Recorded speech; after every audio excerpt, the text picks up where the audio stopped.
Et bonjour tout le monde. Cette vidéo aussi, c'est une vidéo qui est quand même spéciale puisque c'est mon témoignage de vie. Qui est cette personne-là qui est devant vous, devant la caméra? Alors, je me présente, Marie-Éliane Chantal Lepage. Plus précisément, les gens m'appellent Chantal. Et moi, je suis native de Rimouski. Je suis née en 1969, en plein milieu d'hiver. Cette journée-là, quand je suis venue au monde, il faisait une grosse tempête, il faisait très froid, mais Dieu a permis que je vienne au monde dans cette période. Alors moi, je suis la troisième fille de 4 enfants. Nous sommes 3 filles chez nous, un garçon. Mon frère a 5 ans de plus jeune que moi et j'ai une sœur qui a 2 ans de plus que moi et l'autre 3 ans de plus, 3 ans et demi. Et c'est ça, nous, on a grandi dans un foyer avec un père alcoolique. Et oui, c'est classique au niveau des Québécois, c'est très, très classique. Alors, mon père étant alcoolique, nous, on a connu de la violence à la maison. Mon père était violent avec ma mère. J'ai encore des flashs, des scènes qui me passent devant les yeux. J'avais 3 ans à l'époque et je vois mon père qui est en train de s'apprêter à fesser ma mère, les policiers qui arrivent. Écoutez, vraiment, là, le gros show, le gros scénario. Et vous savez, ça marque beaucoup, hein. Et moi, ben, depuis que je suis toute petite, je recherche l'affection de mon père. Et je me souviens, c'est pas mal dans les mêmes périodes. Je vais avoir peut-être 2 ans et demi. 3 ans, gros max. Et je veux me faire bercer, mais pas par maman. C'est pas maman, c'est papa. Je veux que papa me berce. Alors, mon père me berçait, mais j'avais la tête directement sur le barreau de chaise. C'était dur, c'était pas agréable. Alors, j'ai commencé à faire semblant à dormir. Et mon père est allé, il m'a déposé dans mon lit, puis c'était fini. Après, j'ai jamais redemandé à mon père pour me bercer, malgré les besoins que j'avais, mais anyway. Alors, c'est ça. Rendu à 4 ans, euh, moi, je voulais fuir la maison. Je suis native de Rimouski, on reste en appartement parce que mon père boit toutes ses payes, donc on n'est pas en mesure de s'acheter une maison, on demeure en appartement. Mon frère n'est pas encore né, j'ai 3 ans, donc on est 3 filles, mais avec un père violent, avec le bruit qui se passe dans la maison, les polices qui viennent régulièrement, on est appelé à déménager souvent. Alors, on déménage et on déménage et on déménage, mais lorsque j'avais 4 ans, on était dans le quartier Saint-René. Et puis, sais-tu quel c'est le quartier? C'est la rue Saint-René à Rimouski, mais je me souviens plus trop si c'est le quartier Saint-René aussi, mais en tout cas, c'est dans ce coin-là. Et là, au lieu d'aller à la prématernelle, ma mère m'avait emmené une fois, m'avait montré le chemin pour aller à l'école. Et il y a une journée qu'on devait se rendre pour aller voir les policiers ou les pompiers. Et moi, j'ai pas une bonne image des hommes en uniforme à cause de ce qui se passe chez nous. Alors, j'ai peur d'embarquer dans l'autobus pour aller voir les fameux pompiers. Je n'embarque pas. Et là, je me sauve et je me cache. Et là, j'entends la professeure qui crie mon nom, qui cherche partout, mais moi, je suis recroquevillée derrière une voiture et je ne bouge surtout pas parce que je ne veux pas y aller. Fait que finalement, l'autobus passe et à partir de ce moment-là, c'est là que j'ai commencé à ne pas aller à l'école. J'ai commencé jeune, hein? À commencer à détester les écoles parce que les écoles, ça représente les autorités, puis les écoles, ils nous poussent à faire des affaires qu'on veut pas faire. Puis, voyez, une petite fille. Alors, j'ai commencé à errer dans les rues de Rimouski, et puis de fil en aiguille, bon ben, à un moment donné, je me suis égarée dans la ville. Et autant moi je voulais partir de chez nous, autant je voulais m'en aller parce que j'étais plus capable de cette violence-là. Je voulais avoir un foyer d'amour, je voulais avoir un papa qui m'aime, je voulais avoir un papa qui me prend dans ses bras, un papa qui me berce. C'est ce que je voulais avoir, mais j'en avais pas. J'en avais pas. Alors, j'essayais d'aller voir ailleurs. Mais vous savez, un petit cœur d'enfant de 4 ans qui se perd dans une grande ville, la panique. La panique s'est emparée, puis là, où c'est que je vais aller, puis qu'est-ce que je vais faire, puis je veux m'en retourner chez nous. Et à 4 ans, on ne sait pas lire encore. Alors, c'est là que j'ai développé le visuel pour essayer d'avoir des repères, pour dire, bon, ben, ça c'est tout proche de chez nous, non, c'est pas par là.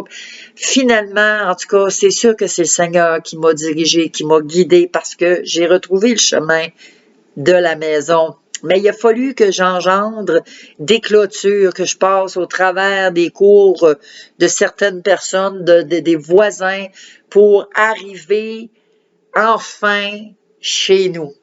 Et là, qui est-ce qui est dehors sur le perron en haut et qui m'attend? Pas de bonne humeur? Mon père. J'ai le dos tout graffiné, tout hérité à cause des clôtures. Je suis fatiguée, j'ai mal aux jambes, j'ai vécu un traumatisme, mais j'arrive chez nous et je mange une volée. Et cette volée-là, ben, je m'en souviens encore aujourd'hui. Et dans ma tête d'enfant, je me disais, si je peux donc m'en aller d'ici. Si je peux donc partir, je veux m'en aller. Si j'ai l'occasion, je vais m'enfuir. Et de fil en aiguille, on redéménage encore, on se ramasse à Saint-Odile. Et là, cette fois-ci, c'est un logement, mais c'est une maison. Alors, on est tout seul, il n'y a pas de voisin en haut, en bas, ni à côté. On est tout seul. Dans la petite maison, c'est comme un genre de petite maison mobile que quand je suis retournée avec ma mère, là, 3 ans à peu près, 4 ans, on a descendu pour voir où est-ce qu'on avait vécu et c'est quand je suis arrivée là, c'est comme tout délabré. Quand tu regardes, tu te dis, ah, ça a déjà été une maison, ça? Ah, ben voyons donc. Ils s'en servent maintenant comme hangar ou garage ou je sais pas quoi, mais en tout cas. Alors, quand on est resté dans cette maison-là, mon père, un soir, encore ivre, décide de me jeter dehors, carrément. Et ma mère m'habille en soute d'hiver, parce que c'était l'hiver, évidemment. Et je sors dehors, je m'en vais. Mais moi, je voulais partir. Mais où est-ce qu'on peut aller? Je suis un enfant, je suis innocente, j'ai pas la conscience, je connais rien dans la vie. J'ai 6 ans, 5 ans, 6 ans. Qu'est-ce que je peux faire? Alors, je me suis assise sur la galerie et je me suis mis à pleurer. Puis, c'est dans mon cœur d'enfant, comment ça se fait ça, puis je veux m'en aller, puis pourquoi qu'il change pas, mon papa, puis pourquoi qu'il m'aime pas, puis je suis pas aimée, puis... Fait que finalement, plus tard, mon père s'est endormi et ma mère est sortie me dire « Rentre, chut, fais pas de bruit, puis va te coucher. » Alors, le lendemain matin, ben, mon père ne se souvenait pas du tout de qu'est-ce qui s'était passé la veille, hein, vu son état. Et ensuite de ça, on a déménagé à Port-Cartier. Et à Port-Cartier, on a été dans un logement au sous-sol. On était dans des lits superposés. Là, mon frère était né à ce moment-là. On était les 4 dans la même chambre. Et puis, moi, ce que j'aimais, il y avait une madame qui faisait des sucres d'orge. Ça coûtait 25 sous dans ce temps-là. Et ma mère, on n'avait pas d'argent. On n'avait pas du tout. Alors, moi, je ramassais les bouteilles et j'allais les vendre au magasin. Puis, c'est là que je ramassais quelques sous pour pouvoir avoir enfin un beau sucre d'orge.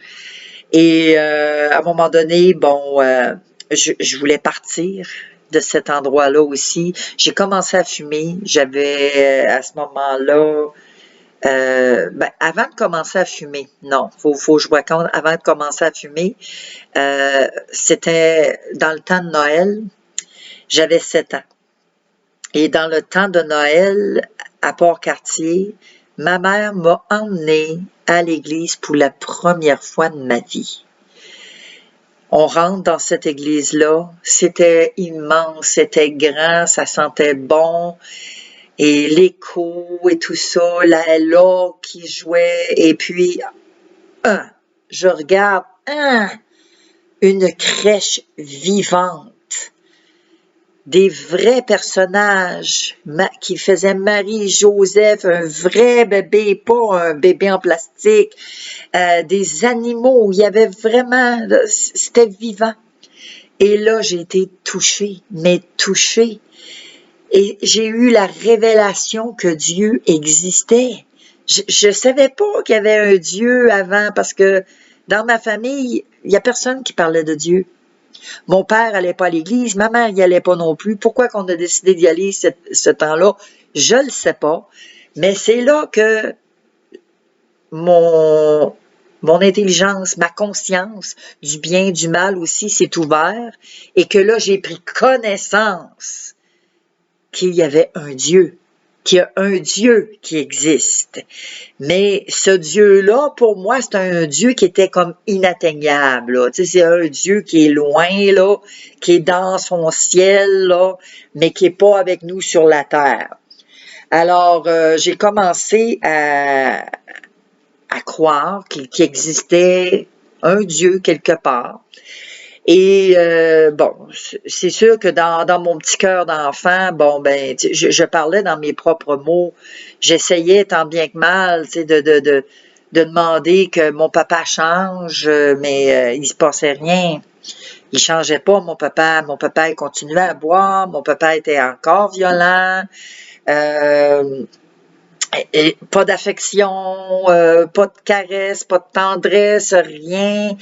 Et rendu à l'âge de 9 ans, c'est ça, moi, ma mère, mon père et ma mère fumaient les deux.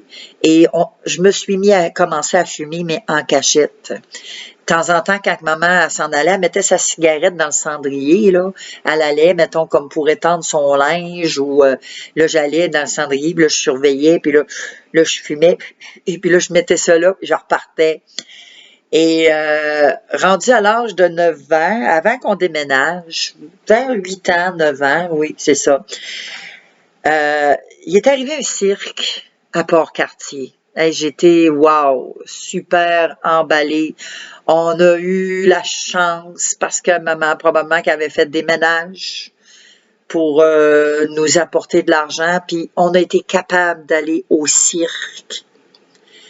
Et là, encore l'envie de quitter la maison m'envahit. Mais il y a quelque chose, il y a une force qui me retient, la peur, probablement la crainte de l'inconnu, je ne sais pas, parce qu'il y a quelque chose qui m'a retenu, parce que si j'avais pas été retenue, je serais partie, je me serais cachée dans le fond d'un camion, dans le fond de je sais pas quoi, d'une caisse, mais je serais partie avec le cirque pour fuir la maison, fuir la violence. Mais Dieu n'a pas permis ça. J'ai resté quand même à la maison et tout ça. Et on a vécu de fil en aiguille de la violence encore face à mon père qui était violent, qui arrivait en boisson, puis il humiliait ma mère. Bon, il fessait ma mère, il a frappé. Et à un moment donné, bon, on a déménagé en 1979. Le père à ma mère, mon grand-père est décédé, donc ma mère a dit, ben, on va se rapprocher, on va revenir vers la famille. Et on a déménagé à Saint-Arsène, dans le coin de Rivière-du-Loup. Et mon père, avant qu'on déménage, a fait la promesse à ma mère d'arrêter de boire. Et mon père a tenu sa promesse. Et vous savez, ce Noël-là, 1979, ça a été le plus beau Noël de toute ma vie, tellement que je m'en souviens encore et que je vais m'en souvenir pour le reste de mes jours. Parce que vous savez, quand on a des parents qui sont en boisson, comme mon père qui l'était, toutes ses payes passaient dans la boisson. Et des Noëls, pas de cadeaux, on en a vécu. On en a eu des Noëls, pas de cadeaux. Des sapins, oui, on avait un sapin décoré tant bien que mal, mais dessous le sapin, pas de cadeaux. Et quand on arrivait à l'école, souvent, bon, les professeurs, moi, je détestais aller à l'école à cause de ça. J'ai commencé à détester l'école, j'avais 4 ans, là, en la prématernelle, là, j'y allais pas. Je fuyais parce que pour moi, là, c'était une autorité qui nous imposait quelque chose. Et là, c'était comme le comble. Les professeurs demandaient aux élèves, qu'est-ce que vous avez eu comme cadeau de Noël? Et là, nous, qu'on n'a rien, qu'on a le moton dans la gorge, qu'on a envie de pleurer, là, ça commence. Puis une chance que c'est pas toi qui es assis en premier, parce que là, t'aurais l'air fin, là, tu sais. Alors, ça commence. Puis là, ben, un tel dit une affaire. Mais là, quand ça venait le tour des filles, moi, j'essayais d'écouter, hein. Puis là, je remarquais, puis là, discrètement, j'écrivais les cadeaux qui m'intéressaient. Et là, quand mon tour arrivait, ben là, je disais, j'ai eu ça, j'ai eu ça, j'ai eu ça. Et je mentais. Je mentais carrément pour dire que j'avais eu des cadeaux, mais alors que j'en avais pas reçu. Et que j'étais capable de mentir, puis de pas pleurer. De pas pleurer. J'étais capable de me faire un monde. Et en 79, quand papa a arrêté de boire, c'était le plus beau Noël de toute ma vie. Parce que moi, depuis que j'ai l'âge de 3 ans, je me renfermais. Quand papa vivait avec maman de la colère et tout ça, moi, je me renfermais, je m'en allais, je me mettais devant le miroir, puis avec une brosse à cheveux, je m'inventais mon monde et je chantais. Je m'évadais. C'était mon paradis. Et mon père m'a vu grandir comme ça aussi, ma mère, et il m'a acheté un tourne-disque, radio AM FM. Et là, quand je déballe mon cadeau, wow! Hey, là, je saute de joie, je cours dans les bras à papa. Merci, papa! Là, je m'en vais dans ma chambre. Mais là, j'ai pas de disque, là. Je mets ça sur la radio. Mon père, il dit, tu vas avoir des disques, là? Ben, papa, il était général foreman, hein. Même s'il avait arrêté de boire, il avait les symptômes d'un alcoolique. Alors, il était strict. Puis là, il m'avait bien averti. Si tu vas avoir des disques, j'en ai, mais tu as besoin de faire attention que je te vois pas les râler. Puis oui, oui, oui, oui, oui, oui. Fait que moi, là, quand j'avais pas d'école, je passais mes journées dans ma chambre et je chantais. Moi, j'ai appris à chanter avec Julie Darèche, Paul Darèche, René Martel, Marcel Martel, Paul Brunel, Petula Clark, René Simard à l'époque, parce qu'il commençait aussi. J'ai appris à chanter aussi avec Michel Richard. Alors, c'est ça, c'était ça, mon enfance. Parce que papa avait beaucoup de disques d'Emis Roussos aussi. Oh mon Dieu, il y en avait tellement. Engelbert en pudding. Bon, je pourrais en nommer, mais ça finirait pas. Mais j'ai appris autodidactement à chanter avec eux autres en chantant les paroles qu'ils faisaient. Et rendu à l'âge de, je dirais, 12 ans, parce que moi, je continuais quand même à fumer en cachette, là. Rendu à l'âge de 12 ans, ben là, je fumais, mais il y a un monsieur, un ami de la famille qui vient à un moment donné, puis il dit, moi, mais pourquoi tu ne demandes pas la permission à ton père? Ben, je dis, il ne voudra pas. Ben, il dit, tu le sais pas? Il dit, tu as déjà demandé? Ben, j'ai dit non. Ben, il dit, demande-y. Donc, j'ai bien trop peur de demander à papa, parce que mon père, il était difficile d'approche. Il était vraiment difficile. Il démontrait aucun sentiment. Puis, il y avait vraiment la carrure d'une autorité. Alors, j'ai pris mon courage à 2 mains. J'ai demandé, papa, j'ai dit, j'aimerais ça avoir la permission à fumer. Est-ce que tu m'accordes cette permission-là? Ben, il dit, ben oui. Il dit, T'as qu'à fumer, prends-toi une cigarette puis fume. Hey. C'était pour moi la joie, hein, imaginez-vous. Et j'ai commencé à fumer avec cette permission-là. Rendu à l'âge de 13 ans, je dirais, 13, 14 ans, 14 ans à peu près. Ma sœur, la deuxième, elle se fait un copain. Elle est mineure, son copain est majeur. Alors, papa dit, toi, Chantal, tu t'en vas avec eux autres, puis t'es surveillé. Moi, il n'est pas question qu'il arrive de quoi. Alors, je servais de chaperon. Et le chaperon que j'étais, pour garder le silence, le chum à ma sœur me payait de la bière. Alors, j'empruntais le même chemin que mon père, la boisson.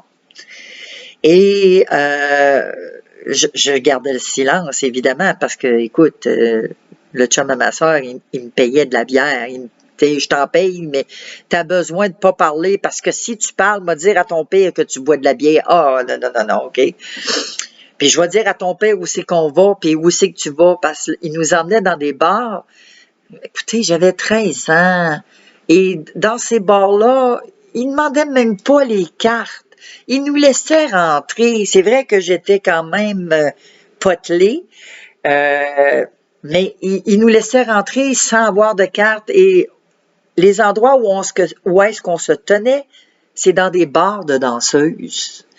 Alors, moi, écoute, j'ai grandi là-dedans, la musique de danseuse, à un tel point que j'aimais ça. J'aimais ça, j'aimais le monde, j'aimais l'ambiance et je me disais, un jour, moi aussi, je vais être une danseuse. Je baignais là-dedans. Alors, de fil en aiguille, là, je suis rendue à 15 ans. À 15 ans, ben, je continue à sortir. Mon père, il me donne la permission de sortir avec un ami de la famille, qui est le frère du chum à ma sœur, mais qui est notre ami qu'on fréquente. Et lui aussi, il est majeur. Mais là, moi, j'ai 15 ans, mais mon père, il me donne l'autorisation. Faut croire qu'il me faisait confiance aussi. Ben, il voyait mon caractère, comment j'étais. Et là, cet ami-là en question, on s'en va dans un bar et là, il me paye la traite, mais pas à peu près. Mais là, je suis saoul. Et là, je commence à raconter ce qui se passe dans la maison, comment est-ce que je déteste mon père, à un tel point que je veux mettre sa tête à prix, je veux le faire tuer, je veux m'en débarrasser, je veux plus avoir de règles à la maison. J'étais rebelle. Et en tout cas, finalement, bon, cet ami-là me ramène, il dit, OK, il dit, on va descendre. Ben, j'ai dit, là, tu m'emmènes chez nous, je vais prendre ma douche, je vais me changer, puis on va retourner, on va aller veiller. Oui, oui, OK, c'est correct, pas de trouble. Mais sur le chemin, moi, je reste dans ce rang-là, et lui, il vire de l'autre bord. Hey, c'est pas là que je reste, c'est l'autre bord. Ah, il dit, j'ai quelque chose à te montrer, mais il a essayé de me violer. Et par la grâce de Dieu, il n'y a rien qui est arrivé parce que il y a un ange qui l'a arrêté carrément. Il y a vraiment un ange. Puis j'étais saoul, mais j'étais encore assez dégrisé pour me défendre. Et là, il dit, OK, c'est correct. Là, on s'est retourné chez nous. Il m'a reconduit. Là, en arrivant, je mets de l'eau à bouillir. Mes parents sont assis à la table avec un couple d'amis. Ils sont en train de jouer aux cartes ou au yum. Je me souviens plus, là, mais ils sont assis à la table. Et là, mon père, il me regarde aller, là. Il m'a vu rentrer. Il voit, tu sais, que je marche, puis que ça paraît, là, quand on est sous, puis qu'on essaye de faire attention, puis on essaye de faire à croire qu'on n'est pas sous, là, ça paraît. Fait que mon père, il voit clair. Là, j'ai dit à mon ami qui est assis, il était en train de se bercer avec, puis là, ils sont en train de jaser ensemble et tout ça. J'ai dit, bon, je vais aller prendre ma douche, puis je vais me changer. Et là, en montant, je m'en fâche. Et là, mon père, là, il dit, là, c'est assez. Il dit, toi, là, tu montes en haut, tu te prends ta douche à l'eau frette, tu dégrises, puis tu te couches. Fait que là, moi, je suis pas de bonne humeur, mais j'écoute, hein, évidemment, j'ai 15 ans. Fait que là, j'écoute, mais je suis vraiment pas de bonne humeur. Puis là, je médite encore plus l'envie de faire du mal à mon père. Et là, pendant que je suis couché, ben là, cet ami-là qui me conduit, il est resté dans la maison. Il est resté là tout le temps. Tu sais, papa, il l'a pas jeté dehors non plus, mais il l'a sermonné. Cet ami-là a resté là tout le temps. Il a siroté son café. Un coup qu'il a eu fini, là c'est là qu'il s'est élevé puis il s'est en allé. Puis mon père, il l'a bien averti de plus me rapprocher. Parce que s'il me rapprochait, il faisait une plainte à la police de détournement de mineurs. Et une chance, moi, je l'ai pas dit à mon père qu'il avait essayé de me violer parce que ça y était, là, il faisait arrêter, là, c'est sûr. Et j'ai arrêté d'être en contact avec cette personne-là, et heureusement, parce que ce soir-là, qu'est-ce qui me serait arrivé si mon père n'avait pas vu clair, si elle ne m'avait pas interdit de sortir, si mon père ne m'avait pas ordonné d'aller me coucher, ben probablement que je serais peut-être même plus de ce monde. On sait pas. J'aurais probablement été violée, là, écoute. Mais grâce à Dieu, mon père a été ferme, a imposé son autorité, même si ça faisait pas mon affaire. Et bon, c'est ça. Ensuite, j'ai rencontré le père de mes enfants. J'ai eu mon premier fils. J'ai commencé à travailler comme barmaid dans un bar. À cette époque-là, je fumais, de temps en temps, prenais un joint, je buvais de l'alcool, une vie de bar, là. Vous savez qu'est-ce que c'est, là, une vie vraiment dans le monde, là. C'est des sacs, on sac à tour de bras comme un gars de chantier, on parle un langage, je fais attention là, à mon langage, mais si je me lâche lousse, vous allez dire « Hein? Qu'est-ce qu'elle dit? Qu'est-ce qu'elle dit? » Parce qu'on a un langage dans le bas du fleuve, on a un accent, et c'est ça, faut que je fasse attention quand je parle. Et alors, de fil en aiguille, je suis barmaid, bon, avec le père de mon enfant, de mon premier fils. J'ai 2 fils, puis les 2 ont le même père, en passant, là. Mais quand mon premier fils est né, on s'est comme chicané, puis moi, j'étais en boisson, mais j'étais capable de prendre la boisson. J'étais pas toujours en ivresse. J'étais capable de prendre la boisson puis de dire, regarde, là, j'arrête, j'ai un enfant, là. J'étais responsable. Mais le père de mes enfants, il aimait la boisson. Alors, on s'est chicané, on s'est laissé. J'ai rencontré quelqu'un en travaillant comme barmaid. Ben, j'ai dit, je vais aller rester chez vous. Puis bon. Alors, je suis allée rester chez lui. À un moment donné, bon, là, le père de mon plus vieux, là, il est avec quelqu'un, là, la jalousie me prend. J'ai dit, non, il n'est pas question. Là, j'ai dit, je retourne avec toi. Mais moi, je tombe enceinte. Mais là, de qui? De qui je suis enceinte, là? Je sais pas. Enceinte de lui ou de lui? Puis de lui, ben, qui était nouvel âge, qui faisait des voyages astrales. Non, non, si c'est de lui, je le veux pas, cet enfant-là. Et ça sort de mon corps. Alors, j'ai eu un avortement. Et le médecin, quand il m'a vu, j'ai dit, là, je suis enceinte, puis tu m'enlèves ça de là. J'étais pas barrée dans ce temps-là. Et tu m'enlèves ça de là, je ne veux pas avoir ça. Alors, j'ai subi un avortement, mais après l'avortement, même, vous savez que depuis mon jeune âge, depuis l'âge de 7 ans, que j'ai la conscience, hein, je vous l'ai dit tantôt. Et là, je suis frappée, mais frappée d'une conscience, là. Et là, j'ai dit, non. J'ai dit, Seigneur, je te demande pardon. Je viens de tuer ton enfant. J'ai tué ton enfant. J'ai eu la conviction.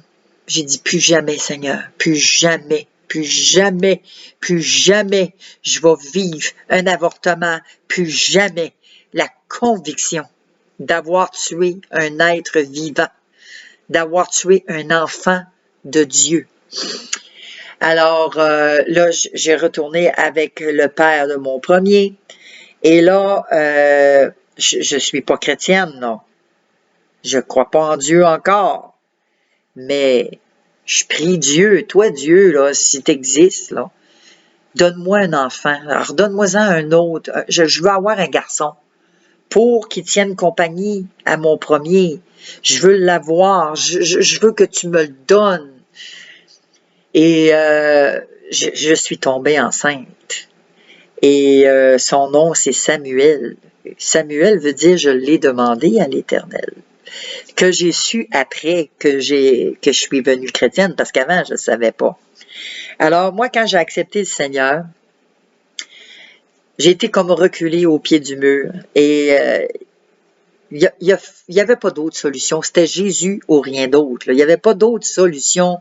J'avais plus personne vers qui me tourner.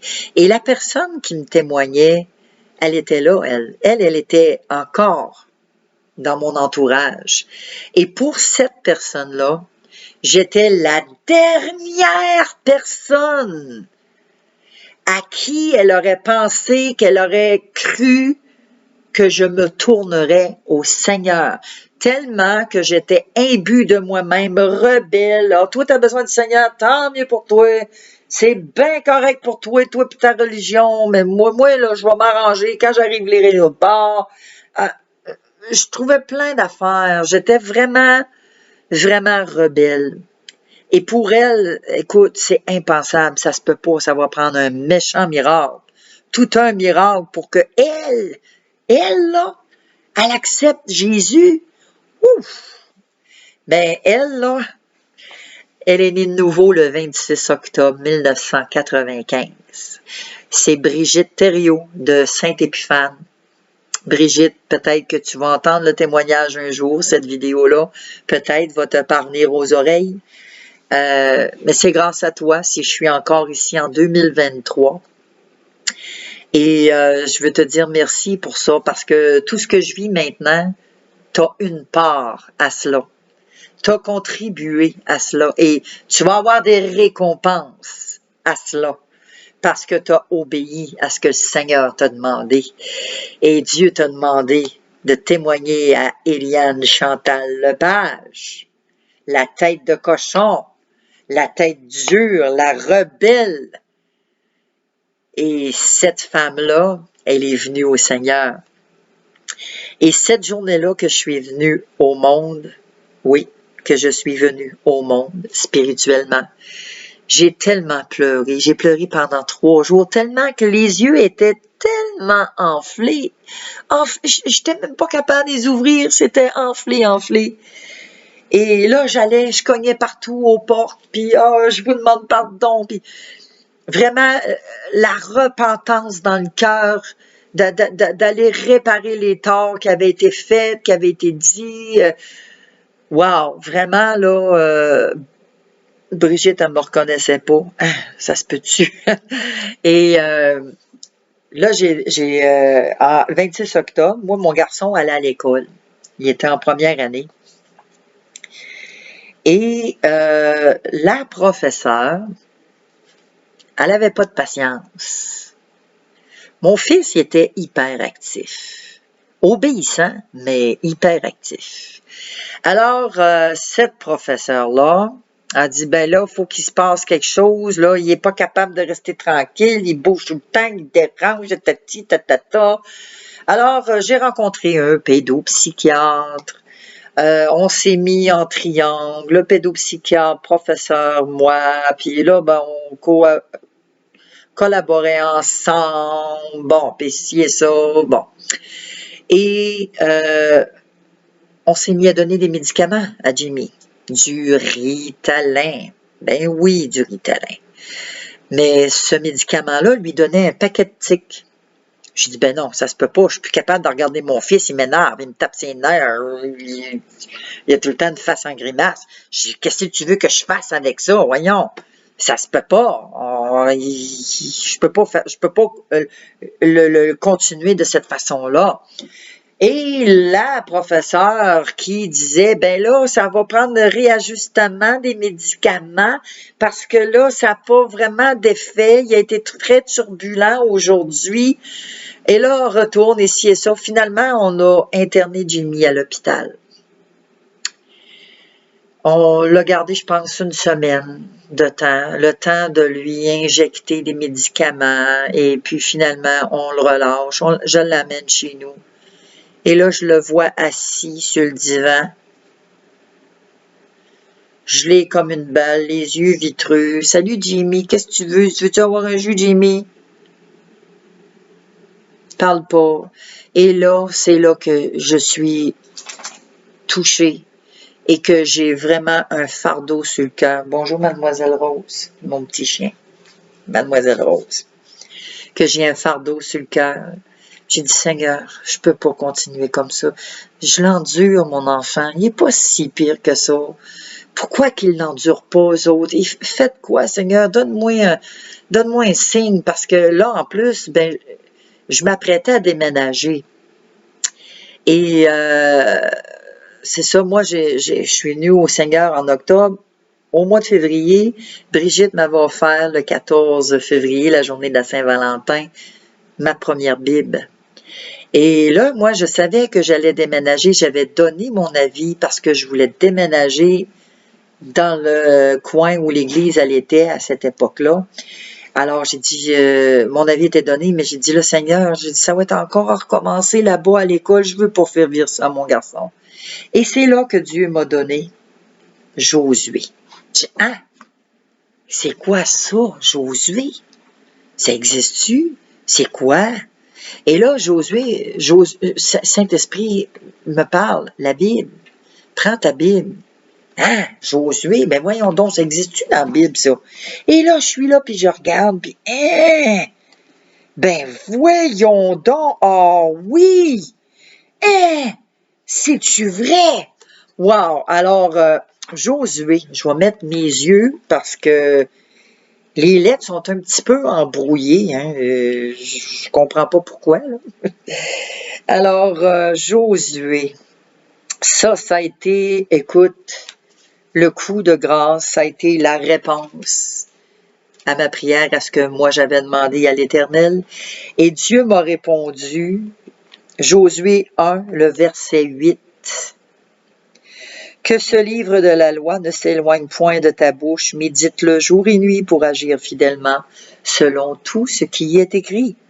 Car c'est alors que tu auras du succès dans tes entreprises, c'est alors que tu réussiras. Ne t'ai-je pas dit, fortifie-toi? Ne t'ai-je pas donné cet ordre? Fortifie-toi, prends courage. Ne t'effraie point, ne t'épouvante point. Car l'Éternel ton Dieu est avec toi dans tout ce que tu entreprendras. Wow! Seigneur, c'est-tu vrai? Ah! OK, Seigneur, mais là maintenant, qu'est-ce que je fais avec Jimmy? Comment est-ce qu'on arrange ça? Et là, le Saint-Esprit me dit, tu diminues les doses, parce que c'est une drogue finalement. Les médicaments, c'est des drogues légales, mais c'est des drogues. Alors, tu diminues les doses pour le sevrer tranquillement et tu me le remets entre les mains. Et c'est ce que j'ai fait. Et quand on a déménagé, là, Jimmy a passé tout l'été, puis j'ai réussi à le sevrer, mais il avait quand même gardé des tics, et j'ai réussi à le sevrer. Et puis, là, rendu en septembre, la rentrée d'école, et là, un professeur masculin. J'ai dit, wow, gloire à Dieu, Seigneur, merci. Tu mets un homme dans sa vie, parce que j'étais une maman monoparentale. Alors, il y a son professeur, il est en 2e année. Son professeur, non seulement il est masculin, mais il a déjà travaillé auprès des enfants à problème, étant lui-même un hyperactif, est en mesure de comprendre mon fils. Alors, il a suivi Jimmy en 2e année, et quand Jimmy a passé en 3e année, il l'a suivi pour lui donner une chance, parce qu'il savait que par quoi mon fils passait. Et l'année d'après, en 98, ouais, moi je suis déménagée en 96, 97, ouais, 98, c'est ça, je crois, oui. Je me suis mariée parce que Dieu aura ouvert mon cœur au mariage, parce que, souvenez-vous, mon père, ma mère, c'était pas des exemples. Mon père, surtout, n'était pas un exemple et je ne voulais pas me marier. Mais le père de mes enfants, il était alcoolique. Fait que finalement, on a fini par se laisser, hein. Il a choisi la bouteille. Ben, choisis ta bouteille, puis moi, je m'en vais. Alors, fait que moi, je voulais pas que mes enfants vivent ce que moi j'avais vécu, mais ils ont vécu pire. Parce que j'ai rencontré mon premier mari, qui est soi-disant chrétien, dans une église chrétienne. Pour ça qu'il faut faire attention dans les églises, hein. Il y a des loups. Alors, je rencontre cet homme-là et on se marie. Et aussitôt marié, ben, et là, humiliation publique,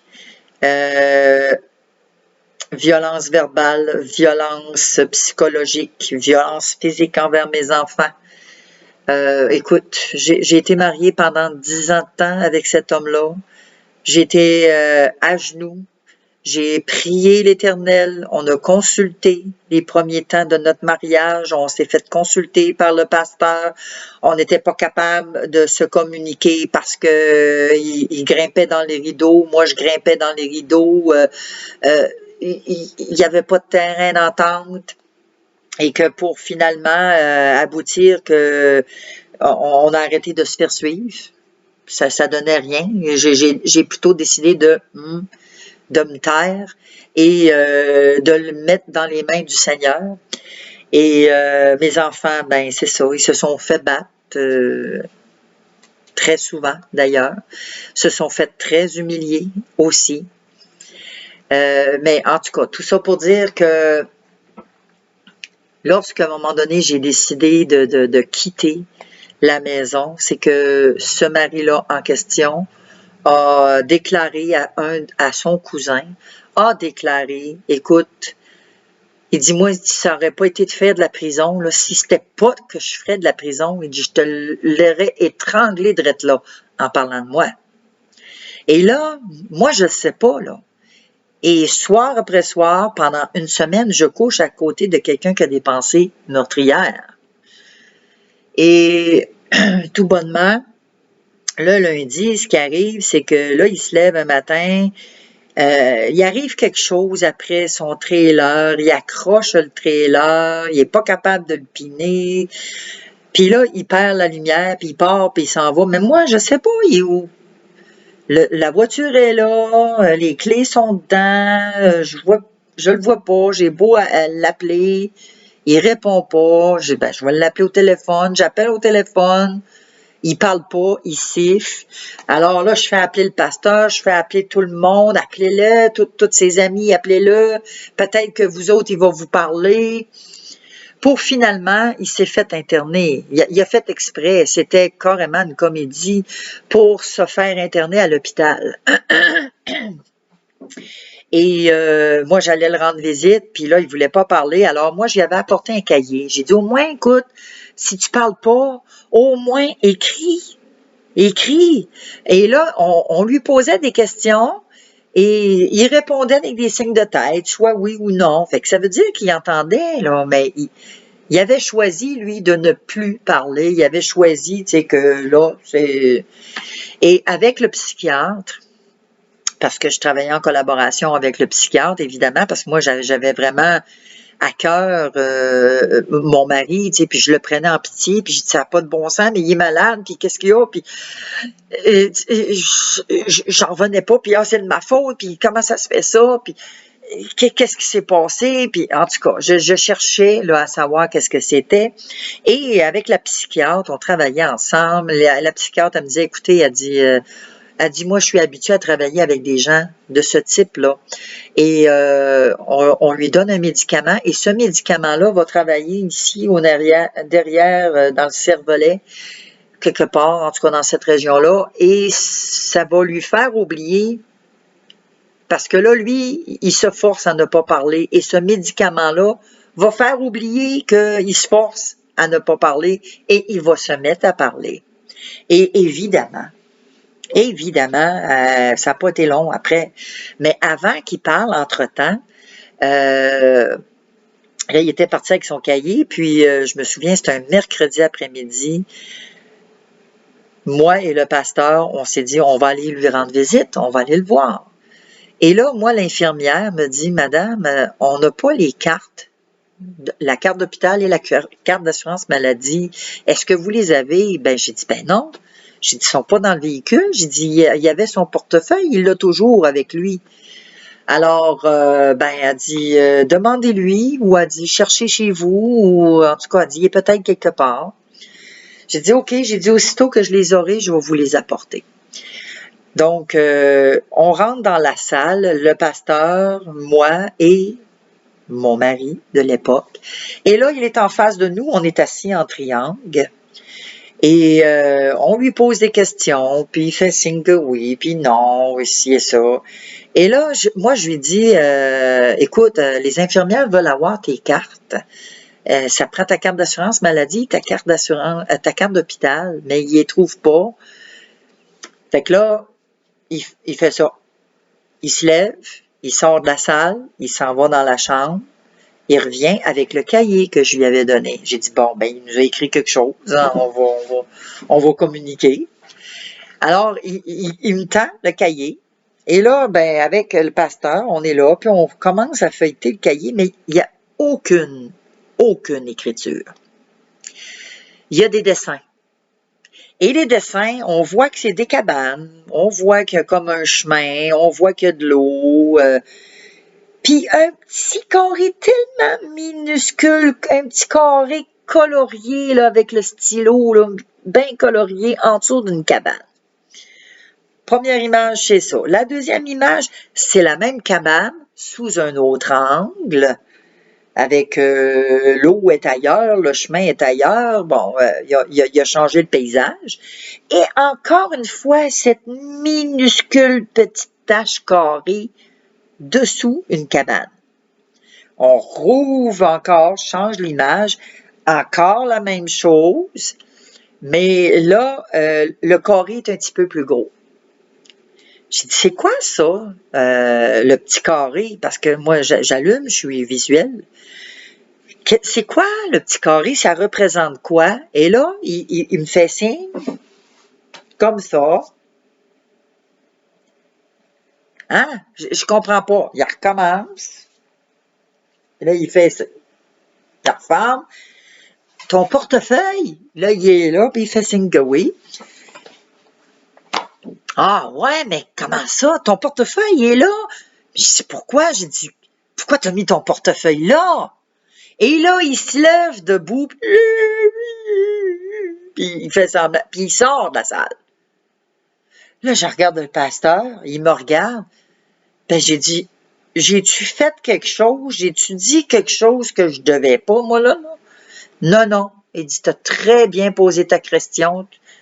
T'as rien à te reprocher. Il dit, t'as très bien parlé. Il dit, là, on vient juste de voir son visage, tout simplement. Fait que là, moi, quand je suis sortie de l'hôpital, j'en ai pleuré.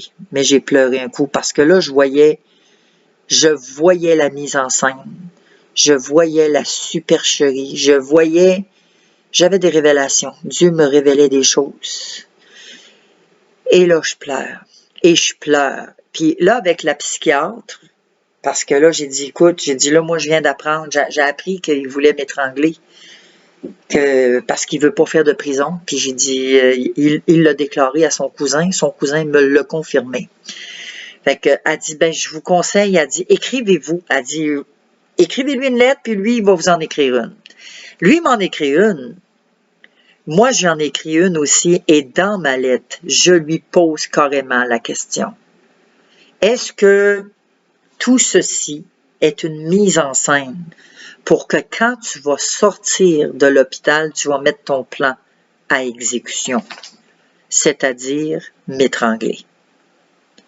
Je n'ai jamais eu aucune réponse de sa part. Aucune. Alors c'est là que vraiment j'ai eu ma confirmation que je devais quitter. que ma vie en dépendait et probablement aussi la vie de mes enfants. Alors j'ai quitté et je lui en ai voulu parce que lui a passé pour la victime et moi j'ai passé pour la méchante. Tout le monde m'ont abandonné. Moi, j'ai retourné dans la région où mes parents demeuraient. J'ai perdu contact avec tout le monde. Et j'ai trouvé ça dur. Et là, j'ai commencé ma vie de rébellion. Et dans ma vie de rébellion, j'ai rencontré le mari que j'ai actuellement. Et là, je disais, advienne que pourra. Je m'arrangerai avec Dieu. Toi, tu t'en viens, tu viens rester avec moi. Et là, j'ai commencé à vivre dans la fornication avec le mari que j'ai. En tout cas, bon, j'allais à l'église, mais je tenais à un fil. Et puis, à un moment donné, ce qui est arrivé, c'est que on a déménagé. Et en 2009, parce que moi, là, j'en voulais encore à mon ex-mari. J'en voulais, j'entendais qu'il jouait dans les églises, qu'il s'était même remarié et qu'il louait encore le Seigneur. Puis moi, j'avais tout perdu. Moi, la victime qui louait Dieu, j'avais tout perdu ça et je ne servais plus. En tout cas, de la jalousie, de la rancune, l'amertume, énumérez-les toutes, là. Ces racines-là, je les avais. Alors, en 2009, ce qui est arrivé, j'ai déménagé à Beauport. J'ai joint l'église à Pasteur Jacques Bellemare. Et Pasteur Jacques, lui, il parlait beaucoup sur le cœur du Père. Puis ça, j'aimais ça parce que j'en ai pas eu vraiment de père. Et quand il parlait du Père, à un moment donné, il y a eu des invités qui sont venus et c'était vraiment une fin de semaine intense. Et dans cette fin de semaine-là, le Saint-Esprit m'a poussé à aller en avant parce qu'il a fait un appel. L'invité a fait un appel le samedi soir et il a dit, écoutez, vous avez vécu quelque chose, il y a quelqu'un qui vous a fait du mal, vous avez de la difficulté à pardonner, vous vivez des émotions, puis là, il énumère tout. Et c'est pour ça que j'ai avancé, parce que j'ai été poussé. Et là, rendu en avant, il dit, là, vous allez crier son nom et vous allez dire, je te pardonne. Demandez-moi pas combien de temps, moi, je suis resté en avant. J'étais dans le combat. Dans le combat. Les esprits luttaient ensemble. J'avais un démon qui me tenait en arrière, qui me coupait le souffle pour m'empêcher de crier son nom et dire « je te pardonne ». Et là, je luttais, puis finalement, Dieu m'a accordé la victoire, parce qu'on a toujours la victoire en Christ. Et j'ai eu la victoire. Et là, j'ai crié son nom. Je te pardonne. Et je me suis effondrée par terre. Et vraiment, Dieu m'a recouvert de son manteau. Et c'est là que j'ai véritablement expérimenté le pardon envers lui. Et encore là, le laps de temps, je ne sais pas combien de temps j'ai demeuré dans la présence, mais quand je me suis levée, wow! Wow, j'étais plus du tout la même créature. L'amertume, la colère, tout était parti. Je respirais normalement, je respirais l'air pur et je savais que j'avais pardonné à mon ex. Alors, et là, ben moi, avec l'homme avec qui j'étais, on était encore en fornication, on n'était pas mariés. Alors, on a demandé à Pasteur Jacques de nous marier, ce qu'il a fait. Il a baptisé mon mari et on s'est mariés.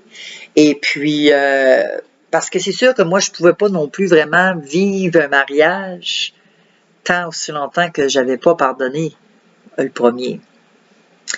Alors, c'est ça. On a été mariés, on a déménagé dans la région de Lévis. Ensuite de ça, je suis allée rester avec lui en Angleterre pendant une période de 10 mois. Et dans cette période-là, le dépaysement total, je parlais pas anglais. Là, j'étais en immersion Mon mari qui était parti parce qu'il est marin dans la marine marchande. Je me retrouve toute seule dans un monde anglophone. Il n'y a pas un chat qui parle en français en Angleterre, hein, avec oh, that's lovely, avec l'accent anglais. Je suis inscrit à l'école pour apprendre justement l'anglais, être capable de communiquer, mais tant bien que mal. Et puis, à un moment donné, finalement, je trouve une église. Wow, une église qui est pas loin de chez nous. Là, je me joins à cette église-là. Bon, mais je suis toute seule encore. Je me sens seule. Et finalement, il arrive que je trompe mon mari. Je l'ai trompé une fois. Et aussitôt que je l'ai trompé, j'ai retiré les alliances de mon doigt. Et j'ai dit, je ne suis plus digne de cet homme-là. Parce que pour moi, l'adultère, pour moi, c'était impardonnable. C'était impossible de pardonner quelqu'un qui commet l'adultère. Pour moi. Malgré que, écoute, je l'ai tellement lu dans la Bible que Jésus, il a pardonné à la femme adultère.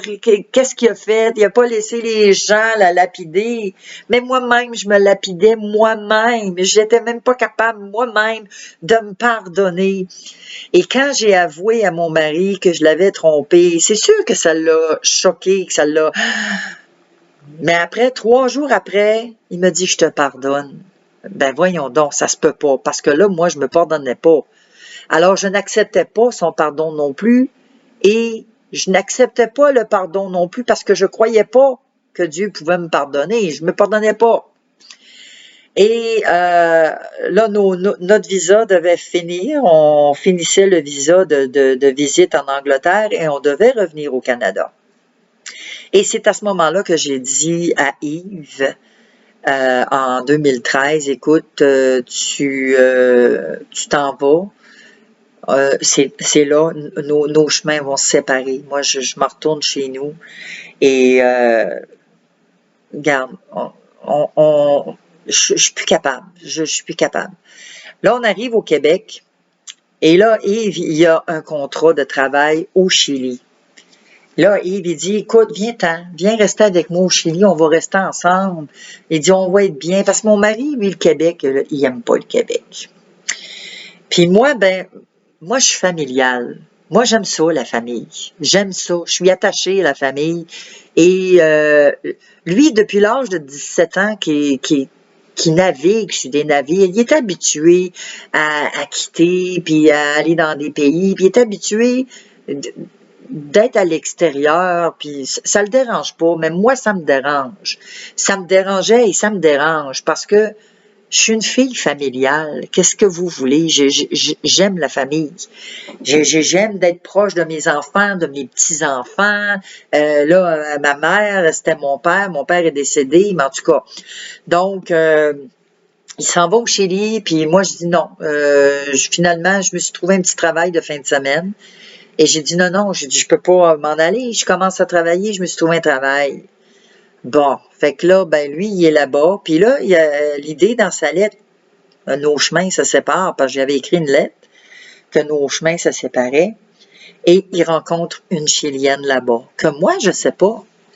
Parce que là, il est là-bas, mais là, il revient au mois de juin, comme si de rien n'était, on est mariés femmes, moi, je soupçonne rien. Et là, lui, il revient.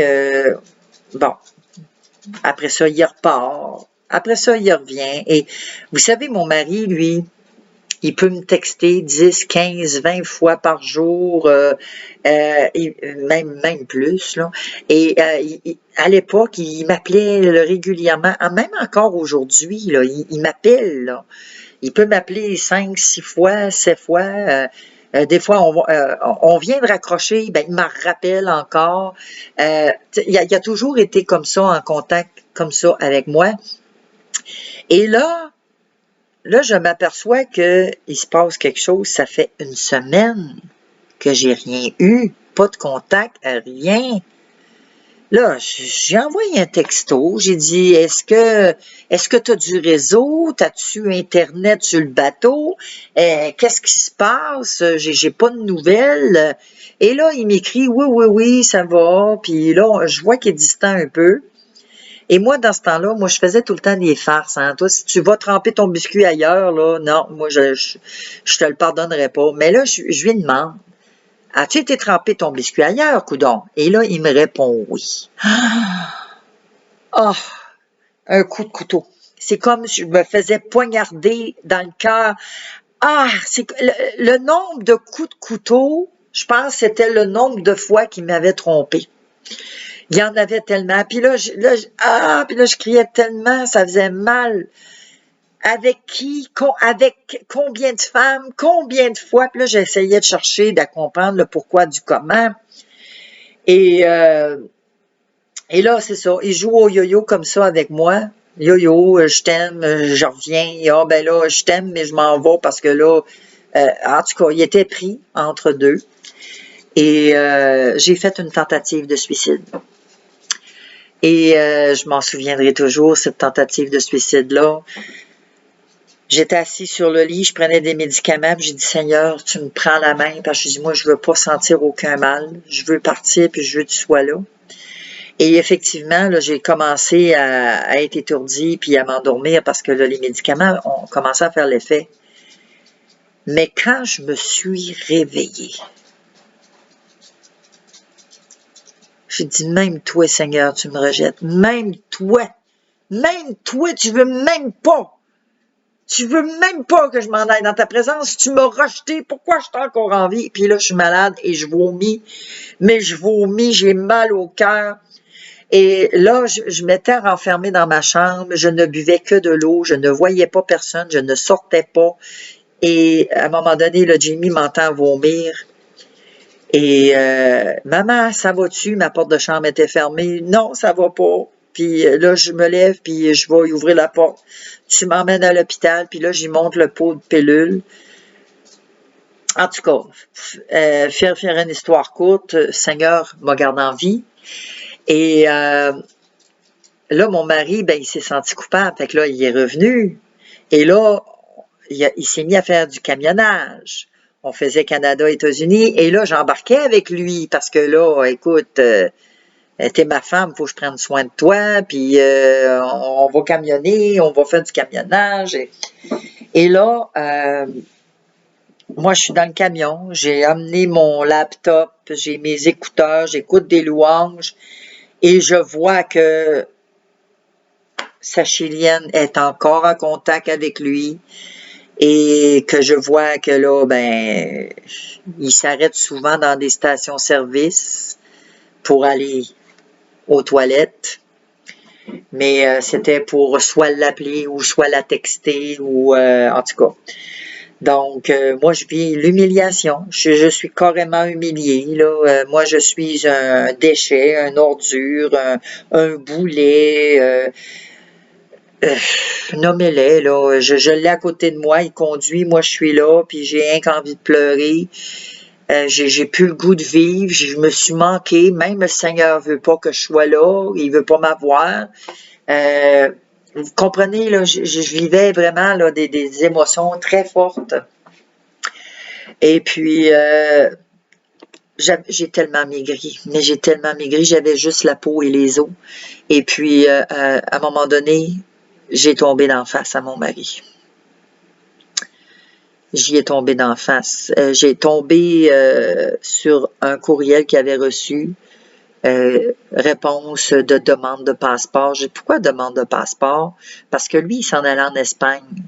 Il s'en allait là, dans les prochains jours sur un bateau et il l'avait invité à aller en Espagne, le retrouver. Et il me mentait en pleine face. Écoutez, il n'y a rien qu'il me disait pas. Il me regardait, puis il dit non, non, non. Puis écoute, j'avais trouvé là, des courriels, puis non, j'ai dit ça n'a pas de sens. Là. Ça n'a aucun sens. Ce que je vis là, c'est inhumain. Et j'y ai tombé d'en face. Il n'y a rien que j'y ai pas dit. Il n'y a rien que j'y ai pas dit. Et puis... à un moment donné, j'ai dit, écoute, j'ai dit, compte-toi chanceux que t'as pas la Chantal d'avant qui était dans le barmaid, là, qui était waitress. Parce que moi, là, dans le temps que j'étais barmaid, je sortais les clients. Moi, si le client il venait du trouble là, dans mon hôtel, là, dans le bar où j'étais, là, dehors, j'avais pas peur, je faisais face à un homme.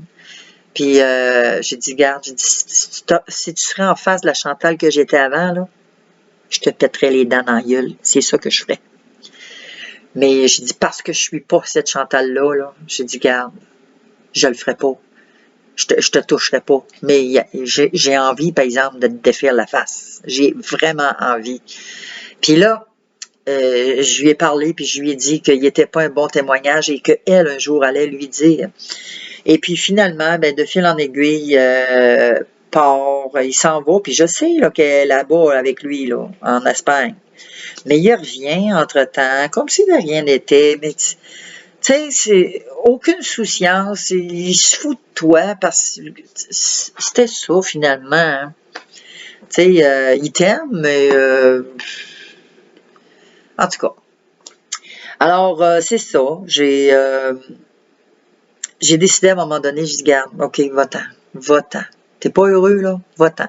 Il est parti le 8 juillet 2016. Et quand il est parti, j'ai été 3 jours. Moi, j'ai été opérée pour la grande opération. Je n'ai plus de menstruation. J'ai mes ovaires, mais je n'ai plus d'utérus. Alors, depuis l'âge de 26 ans. Et là, il est parti le 8 juillet. J'ai été 3 jours à sentir la menstruation. Je puais, j'en pestais. C'est comme si il y avait quelque chose qui sortait de mon corps. Et quand ça a été fini, tout ça, c'est là que j'ai pris un temps avec le Seigneur, puis j'ai dit, non, Seigneur, j'ai dit, ça se peut pas, puis j'ai dit, c'est mon mari, puis là, je priais, puis Seigneur, tu vas m'ordonner mon mari, puis... Mais pendant toute cette période-là, Dieu m'a montré la croix. Mon mari m'a trahi. Oui, moi, je l'ai trahi. Il m'avait pardonné. Mais là, mon mari, il me trahit. Alors, je me sens trahi. Dieu m'a montré que Judas a trahi Jésus. Ouais, c'est vrai. C'est vrai. C'est vrai. Il l'a trahi, puis il l'aimait pareil. Il était assis à la même table que lui. Il l'a pas condamné. C'est vrai. C'est vrai, Seigneur. Ouais, mais je me sens rejetée. Je me sens carrément rejetée. Je me sens comme un déchet, un ordure, un sac de vidange. Je suis rien à côté de lui. Oui, mais Jésus a été rejeté aussi. Ses disciples, pendant la nuit, ont tous eu peur. Même Pierre, il l'a renié. Ah, c'est vrai, Seigneur. C'est vrai. Et là, une autre affaire, j'ai dit, ouais, mais j'ai dit, ça fait mal, Seigneur. Puis, ça m'a tellement brisé le cœur. Les coups de couteau au cœur que j'ai eus. Oui, mais le corps à Jésus-Christ a été meurtri. Il a été fouetté.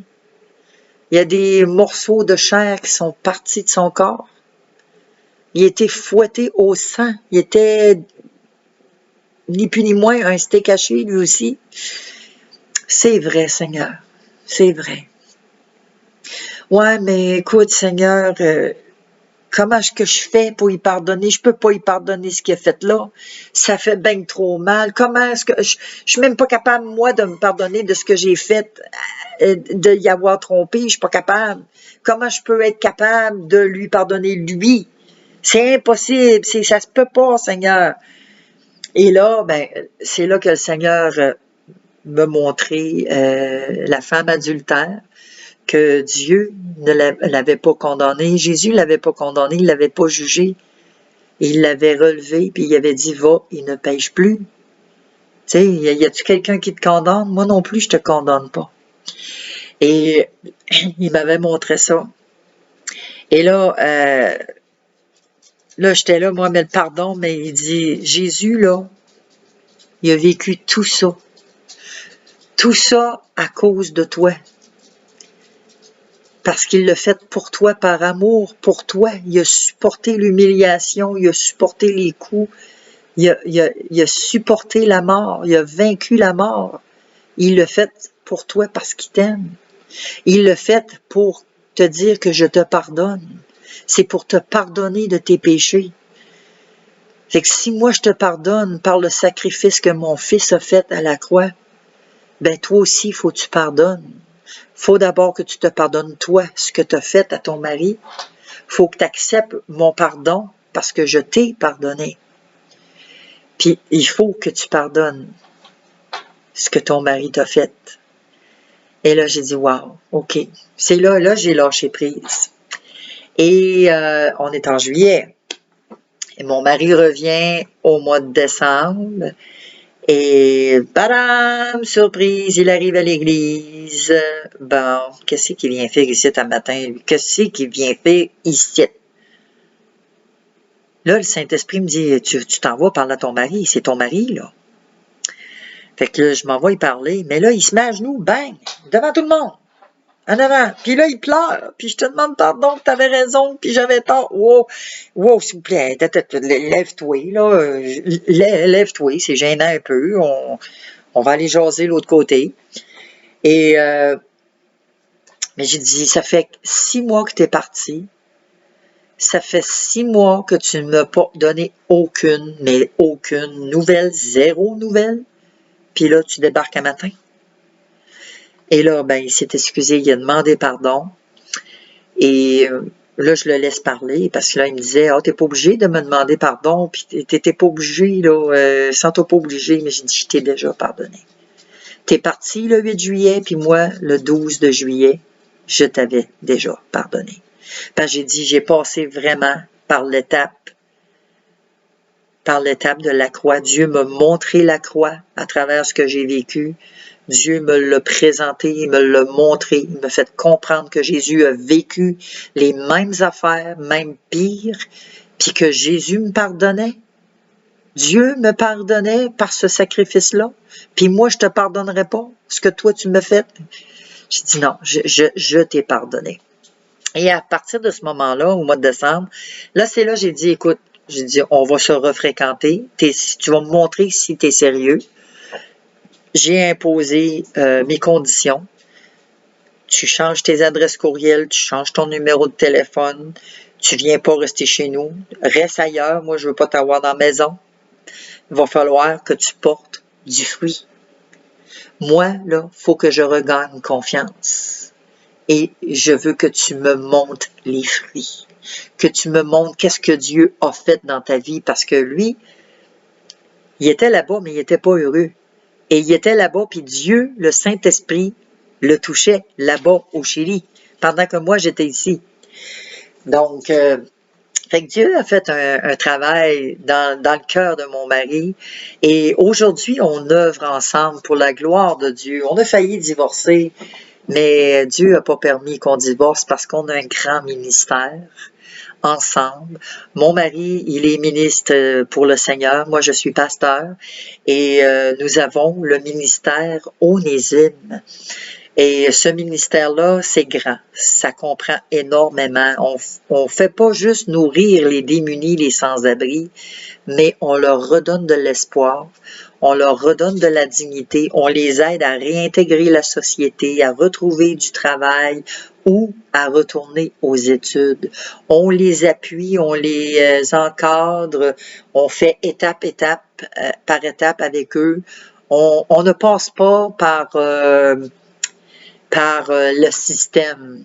Comme on dit, on passe pas par le système parce que le système marche pas. Donc, on les aide, on investit du temps, on investit de l'argent parce que oui, effectivement, ça prend de l'argent pour faire ce ministère-là. Et c'est ça, mon mari, aussi, il se présente comme candidat quand il y a des élections fédérales. Il est un candidat pour le Parti de l'héritage chrétien du Canada. C'est beaucoup connu dans l'Ouest canadien, mais ici au Québec, c'est pas vraiment connu ce parti-là. Il s'est présenté aux élections en 2019 et il s'est représenté dans les élections partielles qu'on a eues à Notre-Dame de Grâce Westmount en 2023, dernièrement. Il s'est présenté là dans les élections partielles. Les prochaines élections, il va se présenter aussi. C'est un parti fédéral, complètement chrétien de A à Z. Il n'y a pas de catholique là-dedans. Et pour être membre de ce parti-là, ben tu te dois d'être chrétien. Tu te dois d'avoir Jésus-Christ comme Seigneur et Sauveur. Donc, c'est vraiment un parti chrétien qui prône les valeurs chrétiennes. On est contre l'avortement, on est contre le mariage gay, contre les mesures gouvernementales, on est pour la famille. Écoutez, c'est vraiment un beau parti de l'héritage chrétien. Et comme je dis très souvent à mon mari, on fait penser aux premiers colons. Tu fais penser aux premiers colons quand ils sont arrivés ici. Tu es en train de défricher la terre pour faire connaître ce parti-là, parce qu'il n'est pas connu. Et on sait très bien aussi que les chrétiens, ben là, on mélange pas l'Église puis la politique. Mais je m'excuse, mais on va voter, nous autres? Hein? On va tous voter? Si on va voter, c'est parce qu'à quelque part, on fait de la politique. Hein? Ah, ben là, si moi, il faut que j'aille voter, puis il faut voter contre lui, il faut le déloger de là. Quand on entend ça, si c'est pas de la politique, là, je m'excuse, je me demande qu'est-ce que c'est. Alors, d'avoir des représentants chrétiens, des vrais représentants chrétiens, qui sont pour les valeurs chrétiennes, il n'y en a pas beaucoup. Alors, mon mari, c'est ce qu'il fait, c'est son volet, et il m'aide aussi auprès des démunis. C'est lui qui pourvoit d'ailleurs aussi, parce que moi, je travaille pas, je suis sans travail, et il pourvoit à tous les besoins. Donc, là, j'ai quelques dons qui ont commencé à rentrer ici et là, et ça, je rends grâce à Dieu pour les dons aussi, parce que ça en prend des dons, on n'a pas le choix, on n'est pas des milliardaires, on ne vit pas sous l'or non plus, alors ça prend vraiment des dons. Et on a vraiment des besoins à combler là, énormément. Les personnes dans la rue, ils ont des besoins extrêmes. Je pense aux femmes, entre autres, qui n'ont pas de serviettes sanitaires. Quand ils ont le règle, qui se retrouvent là, qu'est-ce qu'ils font avec ça? C'est incroyable. Les besoins sont criants. Oui, on les nourrit. C'est pas juste les nourrir avec une nourriture. Moi, je fais en moyenne. Là, maintenant, je suis rendue à 70 repas par mois. Fait que ça joue là-dedans, dans ça, 60, 70. Et on leur donne la nourriture corporelle, mais on leur donne la nourriture aussi pour l'esprit, l'âme, des Nouveaux Testaments, des évangiles de Jean. On leur donne des témoignages, on prie pour eux autres, on leur impose les mains. Il y a des guérisons, il y a des miracles qui se passent dans leur vie. Il y a des gens qui acceptent Jésus-Christ. Moi, je suis contente parce que j'ai visité quelques églises dernièrement et je suis tellement contente parce que je vois, il va, oh yes, il va à ton église. Tu viens ici, toi, tu viens à cette église-là. Wow, merci Seigneur. Un autre, je l'ai vu sur un vidéo dernièrement qui était avancé en avant et qui exposait au pasteur son problème de dépendance d'alcool. Et quand il s'est viré de bord pour revenir, il était face à la caméra qui filmait. J'ai dit, wow! Alléluia! Ça fait 3 ans que je suis là. Ça fait 3 ans qu'on parle de Jésus-Christ et on commence à voir des fruits dans le quartier Saint-Roch de Québec. Et ce 26 août 2023, c'est le premier festival Jésus. Ça se passe sur les parvis de l'église à compter de 11 heures. Ça va se terminer aux alentours de 15 heures. Moi, je vais apporter un 60-70 repas. Vous voulez vous impliquer, vous avez à cœur d'en faire, vous pouvez en faire. Moi, ce que je fais, je prépare mes repas, je les mets dans des portions individuelles que les personnes peuvent partir, aller s'asseoir avec des cuillères. Vous pouvez apporter et les distribuer si vous voulez. Il va y avoir des tables qui vont être placées à la disposition. On va mettre la nourriture, on va donner la nourriture aux gens. Il va y avoir des bouteilles d'eau, il va y avoir des breuvages qui vont être amenés, il y a de la musique gospel qui va être jouée, possiblement de l'animation pour les enfants. Si vous avez des danseurs de drapeau ou des danseurs tout simplement qui sont en avant pendant les louanges et qui dansent pour l'Éternel, vous avez des troupes comme ça. Venez, vous avez des chauffards dans vos églises, des gens qui soufflent le chauffard. Bien, apportez vos chauffards pour les faire retentir sur le parvis de l'église du quartier Saint-Roch, samedi le 26 août à compter de 11 heures. Alors, c'est ça. C'est le ministère auquel je fais partie depuis 3 ans et je vois tellement la main de Dieu qui rajoute et qui rajoute dans son ministère parce que c'est son ministère à lui. Et comme dans Matthieu 22, on est les serviteurs qui sortent dans les rues pour inviter tous ceux qui veulent venir parce que les convives ne se présentent pas.